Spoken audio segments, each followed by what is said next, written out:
Hi guys, we are back again on the math class. So we have looked at how we can solve different equations that involve exponential functions. Let us also look at how we can solve simultaneous equations that involve exponential functions. So let us try to look at an example. If you are asked to solve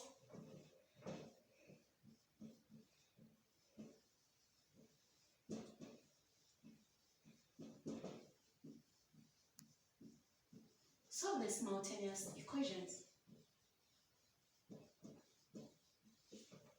And for the first one, we are given that 3 raised to the power x multiplied by 9 raised to the power y is equal to 1.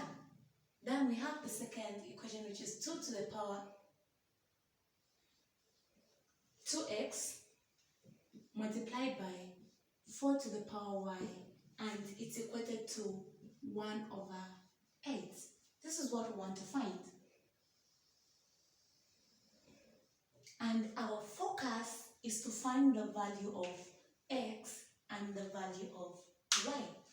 So the first thing that we are going to consider is us to write everything in the base, having the same base, so that we can now look at the exponents. So we cannot change 3 to the base of 9, or rather 3 to the base of 1, because it's already to the power x. But we can change 9 and 1 to the base of 3. So we'll call this to be equation 1. So if this is our equation 1, then we can write this as 3 to the power x multiplied by, let us write 9 in the power or in the base of 3. So this is going to be 3 raised to the power 2y equal to 3 raised to the power 0, which is still our first equation. This is good, but let us also look at the second equation which we have.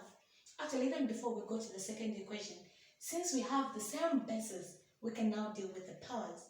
And if the two bases which are the same are multiplying, we now add the powers.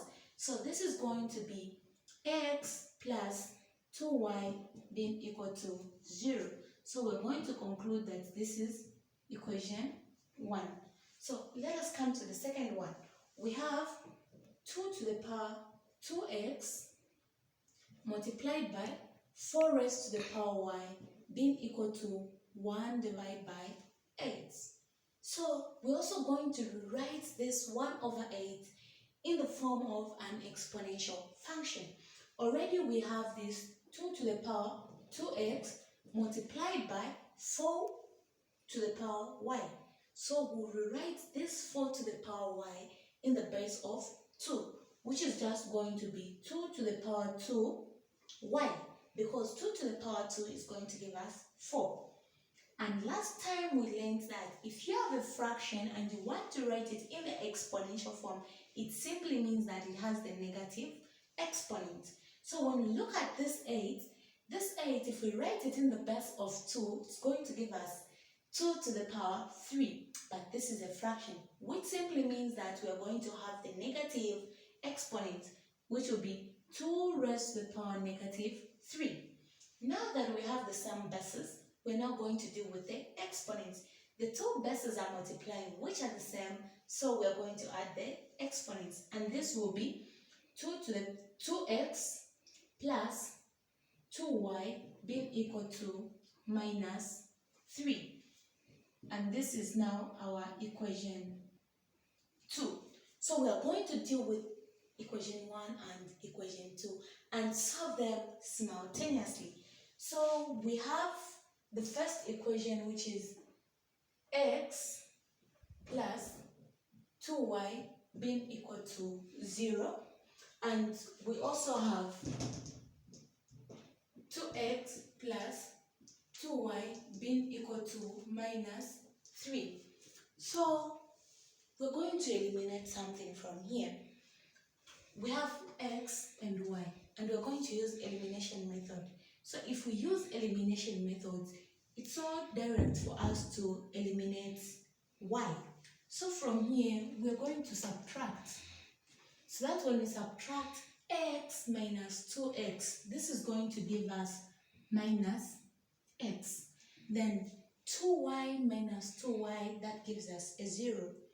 Then we have 0 minus negative 3, which simply means that this is now going to be equal to 3. So if we are to find the value of x here, it simply means that we should divide both sides by negative 1, which would be negative 1, negative 1. Then this and this goes, we remain with x being equal to negative 3. Interesting. Now that we know the value of x, we're going to substitute this negative 3 either in the first equation or the second equation. So okay, let us choose to substitute it in the first equation, but it doesn't matter even if you substitute it in the second equation. So we have x plus 2y being equal to 0. So where we have x here, we're going to substitute with the negative 3.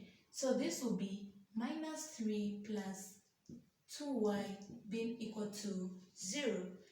And our aim is to find the value of y. So this is just going to be 2y being equal to 3. Then we divide both sides by 2 by 2. This and this goes, we have y being equal to 3 over 2. Then from here we can conclude that therefore x is equal to negative 3 and y is equal to 3 over 2. And we are good to go. We are done. But of course, you know our trend, you need to go with something so that you practice that which you have learned.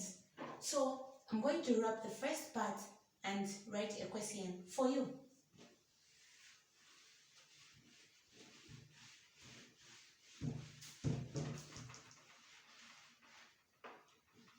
So your question is very simple. So let's say you're solving something that is 5 to the power x multiplied by 25 raised to the power 2y, which is equal to 5.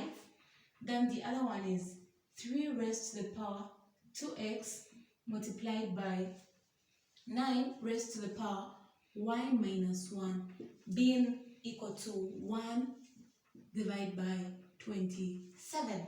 So you try out this equation to solve this to find the value of x and y. Then next time when we meet again, we're going to pick it up from here and see other interesting things that we can look at. Thank you very much.